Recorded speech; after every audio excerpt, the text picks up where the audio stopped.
சொல்றாரு, அப்ப எப்படிதான் போற? நான் எப்படி இருக்கணும் அப்படியே போறேன். நான் எப்படி இருக்கணும் அப்படியே போறேன்.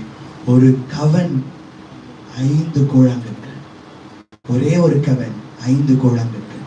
இந்த 5 கூழாங்கலுக்கும் ஆண்டவர் வேலை வச்சிருந்தாரு. பின்னாடி நீங்க வேத எடுத்து வாசி பார்த்தீங்கன்னா தெரியும்.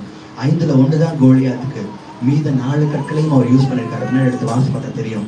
இந்த 5 கற்களையும் ஆண்டவர் தாவீது பிறக்கும் போது ஆண்டவர் தாவீதை அங்கீகரிச்சாரு.